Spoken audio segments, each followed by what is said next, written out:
کھیل شروع ہو گیا تھا۔ اب کھیل کا مرکزی اور اہم ترین کردار عامر خان تھا اور اس سے ساری ریہرسل دراصل اس وجہ سے دی گئی تھی کہ تاکہ وہ منصوبے کو کامیاب کروائے۔ قدیم دلی کی گلیوں سے گزرتا وہ انہیں پیدل ہی لے کر جا رہا تھا۔ اس ہجوم میں نگران آنکھیں ان پر معمور تھی۔ حفیظ اور امر سنگھ یہی سمجھ رہے تھے کہ عامر خان جان بوجھ کر یہاں سے کچھ دور تک جانے کا محفوظ راستہ اختیار کیا ہے۔ وہ دونوں بھی یہی چاہتے تھے کہ پولیس ہیڈ کوارٹر تک جانے کے لیے سواری کی مدد کم سے کم لی جائے۔ ایک مخصوص مقام پر پہنچ کر عامر کے اشارے پر امر سنگھ نے بریف کیس کا ایک بٹن دبا دیا۔ اس کا مطلب تھا کہ بم پر نصب ٹائم نے کام شروع کر دیا۔ اس بم کو بناتے ہوئے بطور خاص اس بات کا خیال رکھا گیا تھا کہ گھڑی کی ٹک ٹک کی آواز زیادہ سنائی نہ دے۔ امر سنگھ نے اندازہ کر لیا تھا کہ واقعی آواز باہر سنائی نہیں دے رہی۔ تینوں ایک خاص گنجان آباد علاقے سے گزر رہے تھے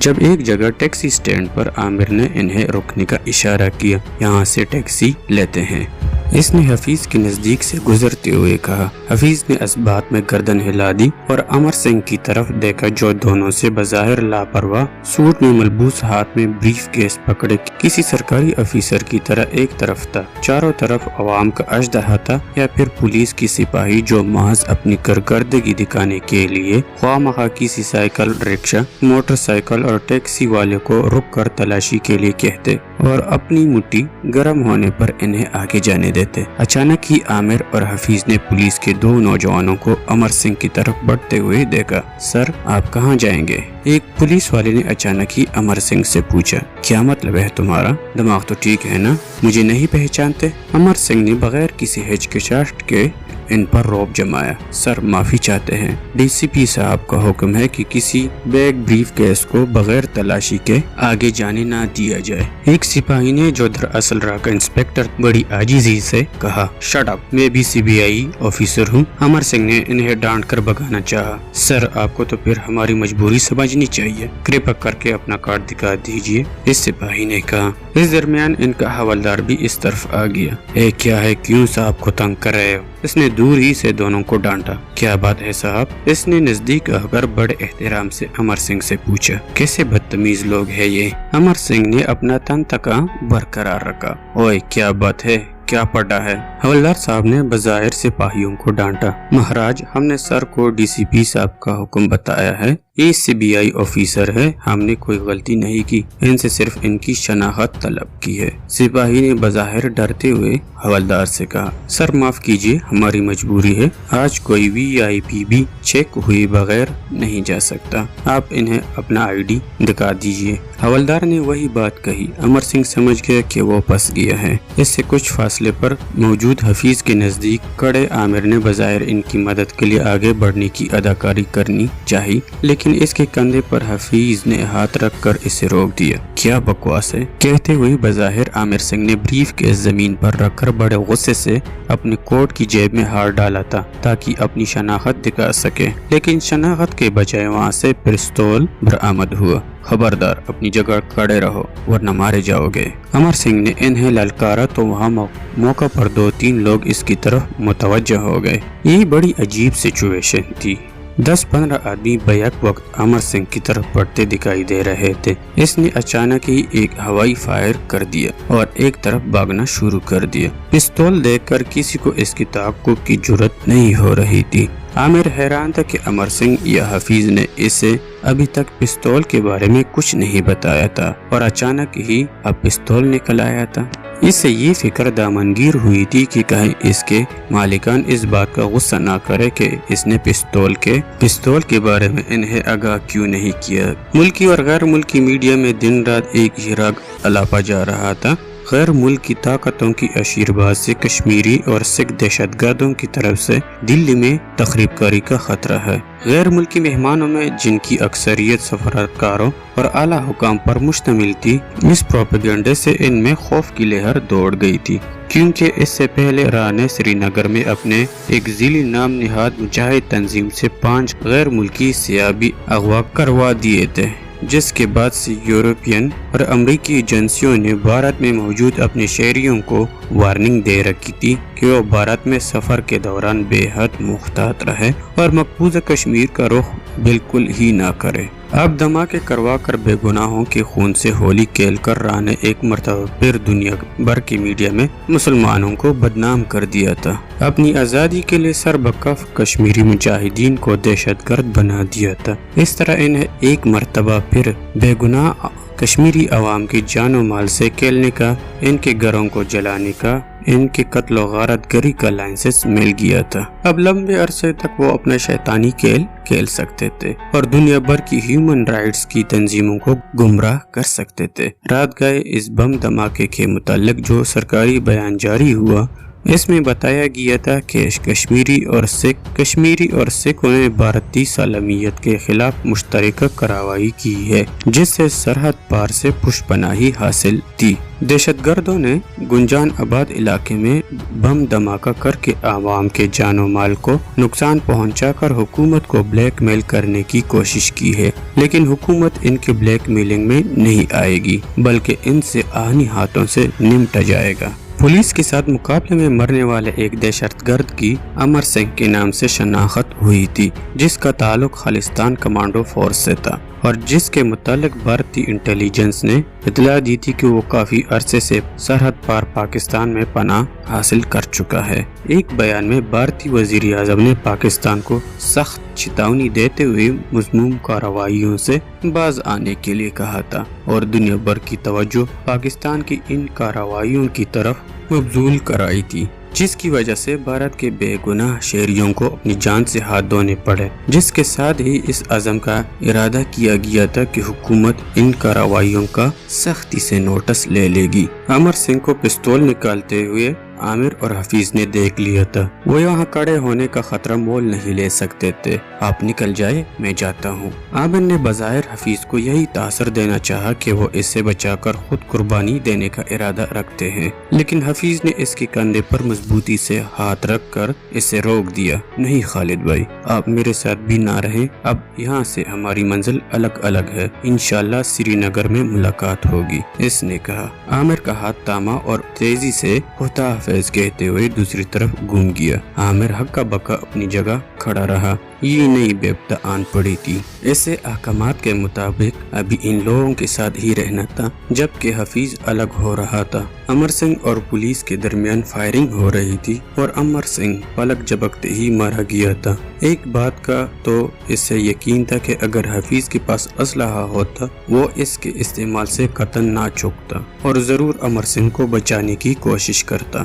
اس سے پہلے کہ وہ کسی فیصلے پر پہنچے، حفیظ نے 7 والی گلی کا موڑ موڑا اور ہجوم میں غائب ہو گیا۔ وہ صرف عامر کی نظروں سے ہی اوجھل نہیں ہوا تھا، حالانکہ وہ ایجنٹ بھی ہاتھ ملتے رہ گئے جو ان دونوں کے پیچھے سائے کی طرح لگے ہوئے تھے۔ حفیظ کا یہ اقدام دراصل بالکل غیر متوقع تھا۔ طے شدہ پلان کے مطابق عامر نے اسے یہاں سے کسی بھی طرح اپنے گھر لے جانا تھا، جہاں سے اسے رات گئے فرار کروانا تھا، اور راہ نے اسے عامر کے گھر سے روانہ ہونے کے بعد حفیظ کا اس وقت تک تعاقب کرنا تھا جب تک کہ وہ دلی سے نکلنے کی کوشش نہ کرتا۔ عین آخری لمحات میں جب انہیں یقین ہو جاتا کہ اب وہ یہاں سے سیدھا سری نگر جائے گا، راہ نے اسے مار دینے کا پروگرام بنایا تھا۔ یہاں بھی انہیں اچانک ہی تلاش، شناخت وغیرہ کا ڈرامہ رچانا تھا اور اتنی شاندار طریقے سے مارنا تھا کہ کسی کا خیال بھی اس طرف نہ جاتا کہ اس کی موت کے پیچھے کسی صورت میں عامر خان کا ہاتھ ہے۔ لیکن یہاں تو گنگا ہی الٹا بہہ گئی تھی۔ اچانک ہی حفیظ نے انہیں جل دے کر نکل گیا تھا۔ جیسے ہی وہ نظروں سے اوجھل ہوا، سکسینہ کو پیغام پہنچ گیا۔ اس سے یوں لگا جیسے میٹھا کھاتے کھاتے اچانک اس کے منہ میں کڑوا بادام آ گیا ہو۔ Damn it! وہ واکی ٹاکی پر چیخ پڑا۔ سر، سب کچھ اچانک ہو گیا، یہاں بہت رش لگا ہے۔ بکواس مت کرو گدھے، بے وقوف، اسے ڈھونڈو، اسے پکڑو۔ اس کے ساتھ ہی اس نے سلسلہ منقطع کر دیا۔ بلائے ہوئی راہ کے ایجنٹ پرانی دلی کے تنگ گلیوں میں بھاگتے ہوئے چاروں طرف سے حفیظ کو ایسے ڈھونڈ رہے تھے جیسے کسی گمشدہ گائے کو تلاش کر رہے ہوں، لیکن یہاں ان کے لیے بچا ہی کیا تھا۔ حفیظ تو کب کا نکل